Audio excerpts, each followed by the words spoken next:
வணக்கம். மாரியப்பன் வானிலை அறிக்கை. இது இலங்கைக்கான வானிலை அறிக்கை. 2025 டிசம்பர் மாதம் 5ஆம் தேதி வெள்ளிக்கிழமை வானிலை அறிக்கை. வானிலை அமைப்பு: அரபிக்கடலில் ஒரு காற்று சுழற்சி, ஒரு வளிமண்டல சுழற்சியும் நிலை கொண்டுள்ளது. அதேவேளையில் இலங்கைக்கு தென்கிழக்கு பகுதியில் காற்று சுழற்சி நிலை கொண்டுள்ளது. இந்த நிகழ்வும் வரும் நாட்களில் இலங்கைக்கு தெற்கு பகுதி வழியாக ஒரு நல்ல மழை பொழிவை கொடுக்கும் என்றும் எதிர்பார்க்கப்படுகிறது. இப்போது இன்று டிசம்பர் 5ஆம் தேதி வெள்ளிக்கிழமை பொறுத்தவரை அதிகாலை நேரங்களில் யாழ்ப்பாணம், பருத்தித்துறை, கிளிநொச்சி, மேலும் இந்த இடங்களுக்கு மழை கிடைத்தாலும் வெயில் வந்த பிறகு படிப்படியாக அனைத்து மாகாணங்களுக்கும் மழை கிடைக்க வாய்ப்பது. இன்று பெரும்பாலான இடங்களில் கனமழையாக கிடைக்க வாய்ப்பது. பெரும்பாலும் முல்லைத்தீவு, திரிகோணமலை, மேலும் வவுனியா, அனுராதபுரம், மேலும் தலைமன்னார், புத்தளம் இந்த இடங்களுக்கெல்லாம் இன்று பரவலாக கனமழையாக கிடைக்க வாய்ப்பது. அதே வழியில் கொழும்பு, நீர்கொழும்பு, கண்டி, ரத்தினபுரி, மேலும் தம்புள்ளை, சிலாப்பம் இந்த இடங்களுக்கெல்லாம் பரவலான மழைப்பொழிவாக கனமழையாக கிடைக்க வாய்ப்பது. அதே வழியில் கண்டி தெற்கு பகுதி, மேலும் காலி, அம்மந்தோட்டை, பதுளை இந்த இடங்களில் ஓரிரு இடங்கள் கனமழையாக கிடைக்க வாய்ப்பது. பரவலான மழைப்பொழிவு என்பது பெரும்பாலும் தம்புள்ளைக்கு வடக்குள்ள மாகாணங்களுக்கெல்லாம் பரவலான கனமழையாகும். தெற்கு பகுதி ஓரிரு இடங்களில் கனமழையாக கிடைக்க வாய்ப்பது.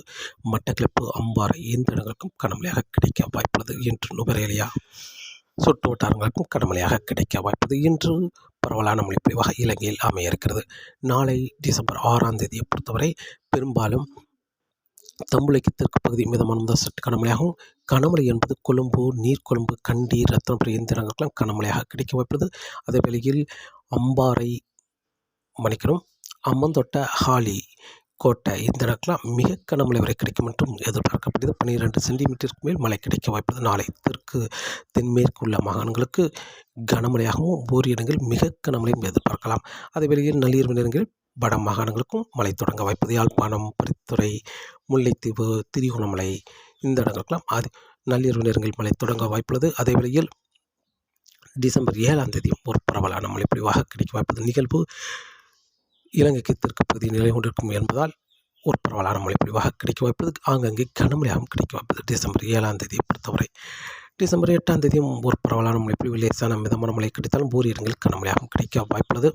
அதே வழியில் டிசம்பர் 9ஆம் தேதியை பொறுத்தவரை இலங்கைக்கு கிழக்கு பகுதி ஒரு நிகழ்வு கிழக்கை முன்னேறி வந்து மீண்டும் செயலிழந்து தெற்கு பகுதி வழியாக ஒரு காற்று சுழற்சியாக மேற்கு நோக்கி பயணிக்கும் என்பதால் டிசம்பர் 9ஆம் தேதி இலங்கையில் பெரும்பாலான இடங்களில் கனமழையாகவும் ஓரிரு இடங்களில் மிக கனமழையும் கிடைக்க வாய்ப்பது. பெரும்பாலும் தம்புளைக்கு வடக்குள்ள மாகாணங்களுக்கு கனமழையாகவே கிடைக்க வாய்ப்பு. பரவலாக கனமழை, ஓரிரு இடங்களில் மிக கனமழையும் கிடைக்க வாய்ப்பது. அதேவேளை மேற்கு மாகாணங்கள், தெற்கு மாகாணங்களுக்கும் மழைப்பொழிவு சற்று குறைவான மழைப்பொழிவு கிடைத்தாலும் பெரும்பாலும் தம்புளைக்கு வடக்குள்ள மாகாணங்களுக்கு பரவலான மழைப்பொழிவாக கிடைக்க வாய்ப்பது. டிசம்பர் 9ஆம் தேதி. டிசம்பர் 10ஆம் தேதி அனைத்து மாகாணங்களுக்கும் மழை கிடைக்க வாய்ப்பது. ஆனால் கூடுதலான மழைப்பொழிவு என்பது பெரும்பாலும் நுவரேலியாவுக்கு வடக்குள்ள அனைத்து மாகாணங்களுக்கும் பரவலான மழைப்பொழிவாக கிடைக்க வாய்ப்பது. டிசம்பர் 10ஆம் தேதியை பொறுத்தவரை டிசம்பர் 11ஆம் தேதியும் அனைத்து மாகாணங்களுக்கும் மழை கிடைக்க வாய்ப்பது. தெற்கு மாகாணங்களுக்கும் கன முதல் மிக கனமழை கிடைக்க வாய்ப்பது. வட மாகாணங்களுக்கு பரவலாகவே கனமழையாக கிடைக்க வாய்ப்பது. டிசம்பர் 12ஆம் தேதியும் இலங்கையில் கன முதல் மிக கனமழை கிடைக்க வாய்ப்பது. அனைத்து மாகாணங்களுக்கும் கனமழையாகவும் ஓரிரு இடங்களில் மிக கனமழையும் கிடைக்க வாய்ப்பது. டிசம்பர் 13ஆம் தேதி மழை தீவிரம் சற்று குறைந்து காணப்படும். அனைத்து மாகாணங்களுக்கும் மழை கிடைத்தாலும் லேசான மிதமான மழையாக கிடைக்க வாய்ப்பது. டிசம்பர் 14, 15 தேதிகளில் மழையின் தீவிரம் சற்று குறைந்து காணப்படும். மீண்டும் ஒரு நிகழ்வு டிசம்பர் 15, 16, 17 தேதிகளில் இலங்கைக்கு தெற்கு பகுதி வழியாக மேற்கு நோக்கி பயணிக்கும் என்பதால் அந்த நிகழ்வும் மிதமான முதல் சற்று கனமழையாக டிசம்பர் 15, 16, 17, 18 என்று அடுத்தடுத்த நாட்கள் தொடர்ந்து இலங்கையில் ஒரு நல்ல மழைப்பொழிவாக அமையிருக்கிறது. ஆனால் பாதிக்கும் மழை என்பது டிசம்பர் 9, 10, 11, 12 இந்த 4 நாட்கள் மட்டுமே மீண்டும் ஒரு பாதிக்கும் மழை கொடுக்கும் அளவுக்கு மழைப்பொழிவு தீவிரமாக மழை இருக்கும் என்றும் எதிர்பார்க்கப்படுது. கன முதல் மிக கனமழை வரை கிடைக்க வாய்ப்புள்ளது. உங்களுக்கு தேவையான முன்னெச்சரிக்கை நடவடிக்கைகளை எடுத்துக்கொள்ளுமாறு அன்போடு கேட்டுக்கொள்கிறோம். காற்றின் வேகத்தை பொறுத்தவரை காற்றின் வேகம் வரக்கூடிய நாட்களில் பெரிய அளவில் காற்றின் வேகம் இருக்க வாய்ப்பில்லை. காற்றின் வேகம் சற்று குறைந்தே காணப்படும்.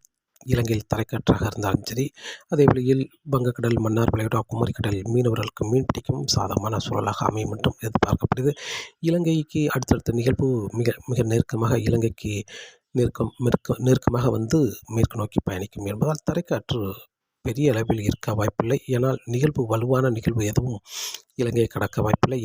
வருகிற நிகழ்வு அனைத்துமே காற்று சுழற்சியாக இலங்கை மிக நெருக்கமாக வந்து விலகிச் செல்லும் என்பதால் தரைக்காற்று சற்று குறைந்து காணப்படும் என்றும் எதிர்பார்க்கப்படுகிறது. மீனவர்களுக்கும் மீன்பிடிக்க இப்போதைக்கு அச்சுறுத்தும் வகையில் காற்றின் வேகம் இருக்க வாய்ப்பில்லை. தொடர்ந்து உங்கள் பணிகளை மேற்கொள்ளலாம். தொடர்ந்து வானிலை அறிக்கையோடு இணைந்திருங்கள். மீண்டும் பாதிக்கும் மழை டிசம்பர் 9, 10, 11, 12 4 நாட்கள் மீண்டும் பாதிக்கும் மழை கிடைக்கும் என்றும் எதிர்பார்க்கப்படுகிறது. முன்னெச்சரிக்கை நடவடிக்கைகளை நீங்கள் எடுத்துக்கொள்ளுங்கள். தொடர்ந்து வானிலை அறிக்கையோடு இருந்திருங்கள். மீண்டும் சந்திப்போம். நன்றி, வணக்கம்.